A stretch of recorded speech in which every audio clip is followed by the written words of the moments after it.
Yung bahay. Yung bahay. Hindi ko masyado dito makadaan.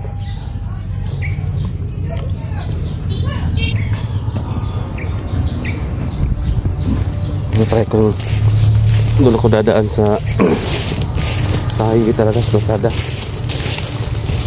Try ko doon. Baka tara. So dandanan tayong papasok dyan.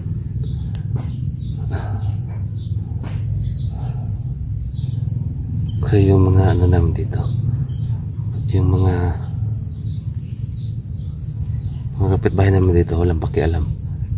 Wala silang pakialam. Kahit na mga kadugo, wala silang pakialam. Kaya tayo tayong lapitan doon. Okay, so tsaka tol, SG, kung saan ka man ngayon tol.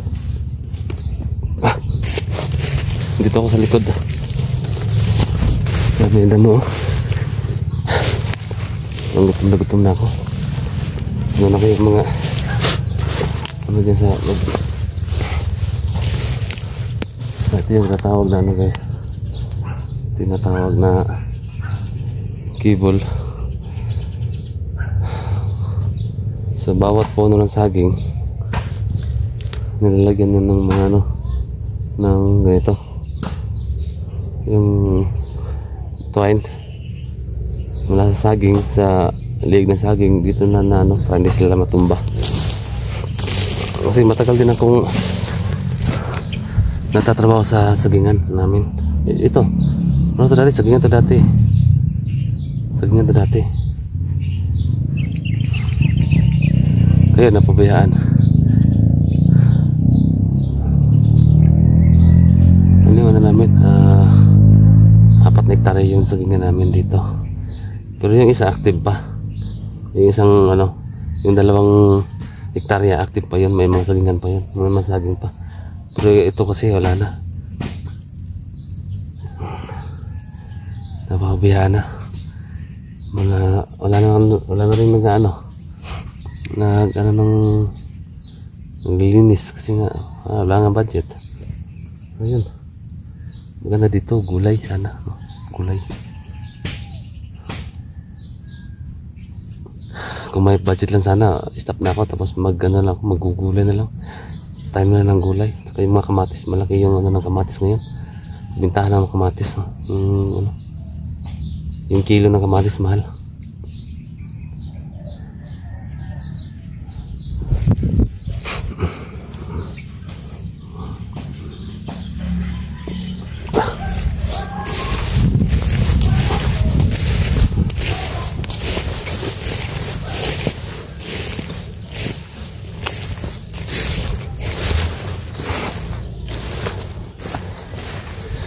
Ito yung avocado ko. Parang naninilaw ka. Nalagyan naman kita ng ano, abono. Ba't ka naninilaw? Kang ganyan, mahal mo pa naman. Kasi ito guys, dwarf. Hindi. Ano, yung malagkit na, tawag na malagkit na ano. Yun. May pinasok na bahay. Ayan, nakakalapag sa bahay.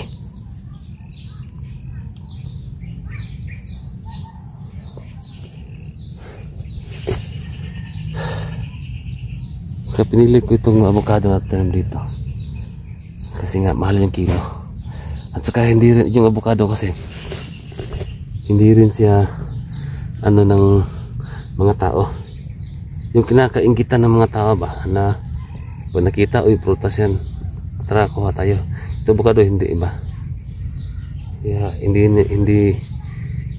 ano ng tao talaga. Hindi masakit sa mata yung avocado sa mga tao. Wala nang hihingi. Hindi gaya ng mangga, diba? Hindi gaya ng mangga. Pag may bunga yung mangga mo, siyempre yung tao maakit talaga. Kasi mangga eh, di ba? Yung avocado kasi hindi Pero mahal yung kilo. Ito yung nakaganda ng avocado. Kung may budget lang sana, ano ko to ng avocado eh. Pero wala. Sana pag may mga pundo tayo. Ito guys, ito yung sinabi ko din sa inyo na pangalawang ano to, primary, pangalawang primary. Pwedeng lagyan ng yung isda, no? Tilapia or hito ba, ganun. So ito mahaba to. Saka ano pa sa kabila, meron ba dun? Saka dun sa dulo meron din. Bali apat to, apat na primary. So kung ito yung lalagyan mo ng mga similya, so may ano ka na, diba? May hihintayin kang pera. Saan ka pa? Kaya diskarte lang talaga yung labanan. So yung ano nga problema, wala kang budget, hindi ka makagalaw, wala kang budget. Yun talaga yung katotohanan guys, ito lang. So ngayon, alam mo na, hanggang dyan lang muna yung mga plano natin, no? Isisave lang muna natin yan sa ating memory hanggat pwedeng masave. Kapag may budget na, doon na go ka na. So yun, dami ko naman punta, no? Ito guys, okay.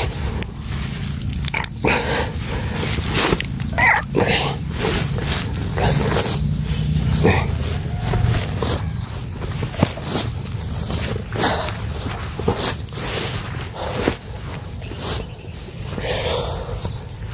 Asa guys, ito pa. Kung akala po ninyo na yung mga mansanas ay tumutubo lang doon sa ibang lugar, no? Sa ibang bansa. Pero hindi nyo alam guys na dito rin sa amin, sa Mindanao pa mismo, tumutubo din yung mga mansanas namin dito. May mga mansanas namin dito, no? Ipapakita ko sa inyo kung ano yung ayan, diba ang laki? Ano kumakain, iba na yung kumakain, diba? Kasi yung mga mansanas namin dito.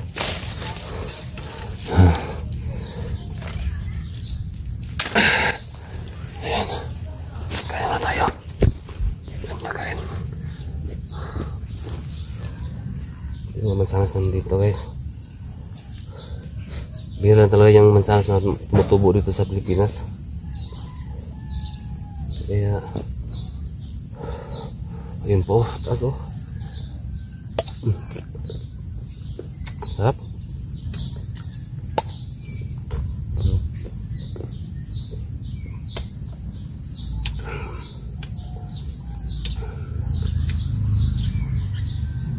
Ito guys, yung mansanas namin dito, boneless siya, boneless.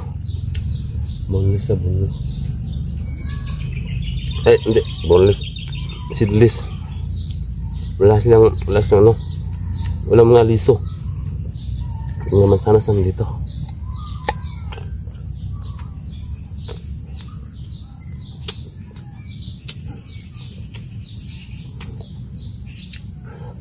Kaya wala kumakain dito. Kasi kung kumakain dito, ay mga alien lang yung makain dito. Mga alien lang. Eh ako may lahing alien, de okay na rin.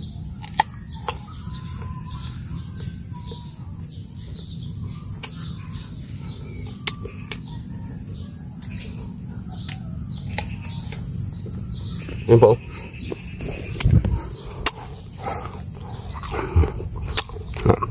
Ay, mansanas. Mansanas yan.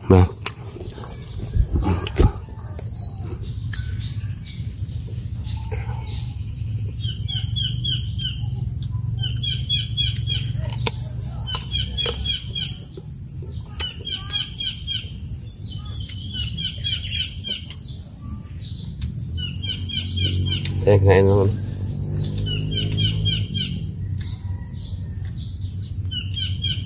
Kinain ng langgam. Yung langgam sa amin, milipad. Langgam sa amin yun. Tagalog ibon.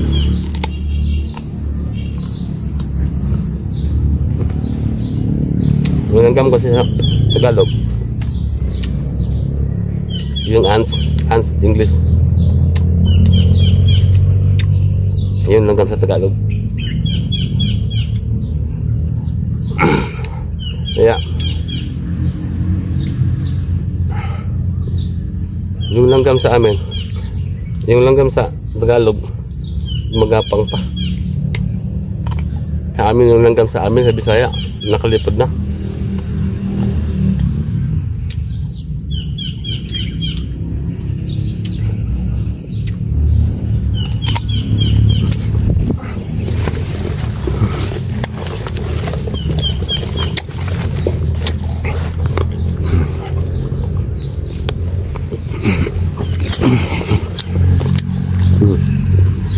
Mansanas namin.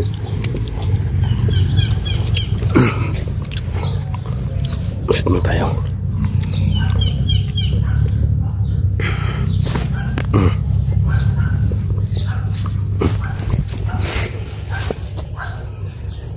Mansanas.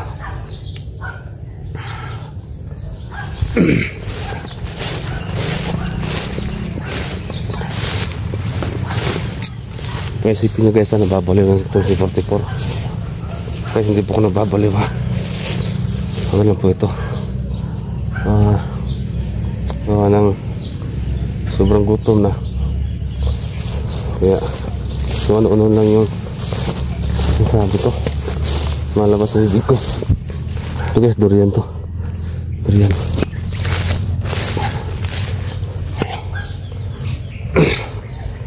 Yung bahay. Yung bahay. Hindi ko masyado dito makadaan.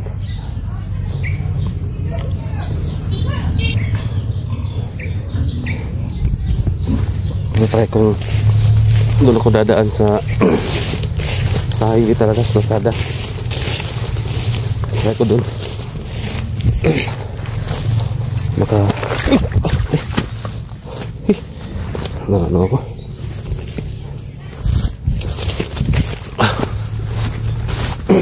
Ako doon, hindi ko makakadaan ka kasi lalam yung kanal, lalam yung tubig.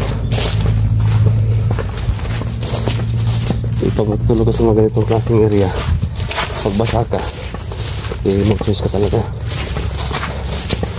matutulog na lang yan sa sa katawan mo. Kaya di basta-basta. So try ko doon ako. Doon ako sa highway, dadaan. Tsaka magtaon-taon lang din ako sa doon sa mga kapitbahay namin. Kung ano na status dyan. Kasi yun nga, para kami mga kriminal ngayon. So nagtatago. Imbis na mabuti yung mga hangarin namin, kami pa yung nagtatago. Yung mga kalaban namin hindi, no? So guys, update ko kayo mamaya or bukas o mamaya. Siguro mag-live ako mamaya. Update ko kayo kung anong mangyayari ngayon, kung anong dito, anong mangyayari ngayon. Kasi gusto talagang umuwi sa bahay. Kukunin ko yung mga gamit ko. Naka-spray nyo ako guys ha. Spray nyo talaga ako. So dito lang siguro muna ako. Hanggang dito yung video natin kasi nga dito ko sa gilid. Magkaano ako sa gilid. Ha? Spray nyo ako guys.